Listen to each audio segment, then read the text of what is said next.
Hello दोस्तों, ठंड का मौसम यानी विंटर सीजन लंग्स की बीमारी यानी फेफड़ों की बीमारी वाले पेशेंट्स के लिए अक्सर प्रॉब्लमेटिक होता है।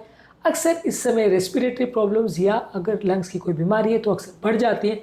आज हम बात करेंगे किस किस तरह से और कौन कौन सी बीमारियों को विंटर सीजन में ज़्यादा प्रॉब्लम होती है। यदि आपको लंग्स की कोई बीमारी है तो लंग्स की बीमारियों को विंटर सीजन कैसे अफेक्ट करता है, आज ये डिस्कस करने का प्रयास करेंगे। टॉपिक पर जाने से पहले जो लोग हमारे चैनल पर नए हैं उन्हें रिक्वेस्ट करूँगा चैनल को सब्सक्राइब करें, वीडियोस को लाइक करें, शेयर करें, फॉलो करें, कमेंट करें, पूरा देखें। टॉपिक इंपॉर्टेंट है, इसे अंत तक देखिएगा।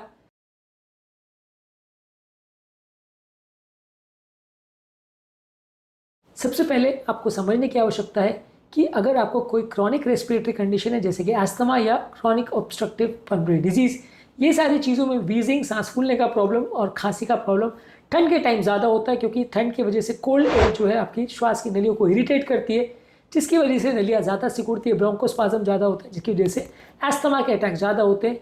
इसके अलावा ठंड के टाइम आपको एयर पोल्यूशन भी ज़्यादा देखने को मिलता है। वातावरण में मौजूद कार्बन डाइऑक्साइड या दूषित हवा जल्दी रिलीज़ नहीं हो पाती ठंड की वजह से, और उसकी वजह से वो काफ़ी ग्राउंड सरफेस पर बैठी रहती है, जिसे स्मॉग कहते हैं अक्सर। तो ऐसे टाइम पर ज़्यादा फ्रीक्वेंट फ्लेयरअप्स होते हैं अस्थमा के या ऑब्स्ट्रक्टिव एयरवे डिजीज़ वाले पेशेंट्स के लिए, और उनको कई बार हॉस्पिटलाइज करने की ज़्यादा बार ज़रूरत पड़ती है।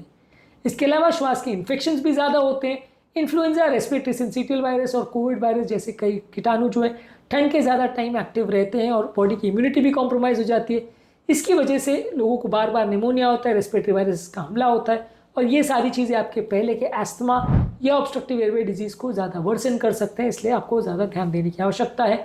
ठंड के टाइम ये बीमारी आपके ओवरऑल अस्थमा या लंग्स के इश्यूज़ को ज़्यादा बिगाड़ सकती है, हॉस्पिटलाइजेशन की ज़रूरत कर सकती है। इसके अलावा ओवरऑल लंग्स का जो एयर फ्लो है वो भी कॉम्प्रोमाइज़ हो जाता है। अग्रेसिव फिजिकल एक्टिविटी करते हैं तो ठंड से ज़्यादा नलियाँ सिकुड़ने का चांस ज़्यादा होता है। इसलिए लोगों को एक्सरसाइज करने के बाद भी या कोई काम करने के बाद भी ठंड के टाइम ज़्यादा सांस फूलती है, यानी लंग फंक्शन भी ज़्यादा कॉम्प्रोमाइज़ होता है ठंड के टाइम। इसके अलावा वातावरण में जो हवा होती है अक्सर उसमें मॉइस्चर बहुत कम होता है। ये ड्राई एयर जो है अक्सर आपकी रेस्पिरेटरी प्रॉब्लम्स को बढ़ाती है। ये आपके लंग्स में ज़्यादा इन्फेक्शन भी कराती है, और लंग्स का जो म्यूकस मेम्ब्रेन होता है उसमें जो मॉइस्चर होता है वो कम हो जाने की वजह से कीटाणुओं से और इरिटेंट से लड़ने की क्षमता लंग्स की कम हो जाती है। इसकी वजह से भी ठंड के टाइम ज़्यादा इन्फेक्शन या प्रॉब्लम्स होते हैं।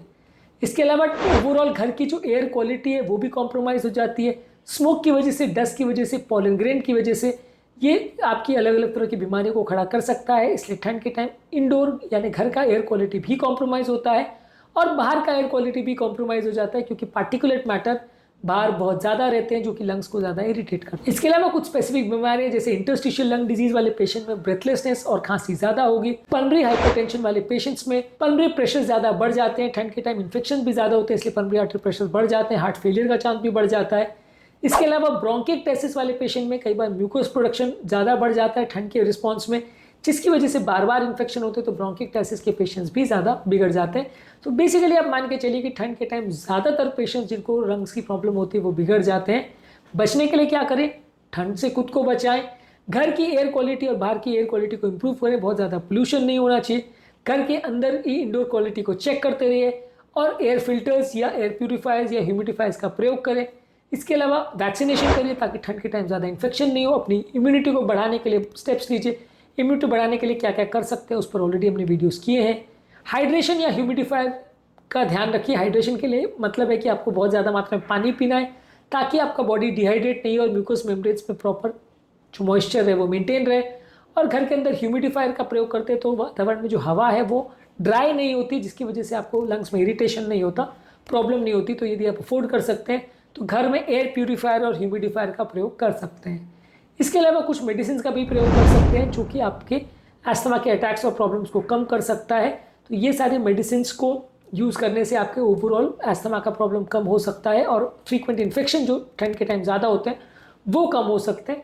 तो ये सारी चीज़ों को आपको ध्यान रखना चाहिए यदि ठंड का मौसम है, क्योंकि ठंड का मौसम अस्थमा या लंग डिजीज़ वाले पेशेंट्स के लिए अक्सर ज़्यादा प्रॉब्लमेटिक होता है। आज के टॉपिक में हमने बात करी कि ठंड का मौसम लंग्स की कौन कौन सी प्रॉब्लम्स को बढ़ाता है और क्यों, क्या क्या इंपॉर्टेंट इश्यूज़ होते हैं और कौन कौन सी बीमारियों के इश्यूज़ बढ़ जाते हैं ठंड के टाइम। शॉर्ट में हमने ये भी डिस्कस किया कि इसको प्रिवेंट कैसे करें। हालांकि प्रिवेंटिव एस्पेक्ट को डिटेल में हमने एक अलग वीडियो में डिस्कस किया है। उम्मीद करूँगा कि आज के टॉपिक में कुछ नई बातें जानने को मिली होगी।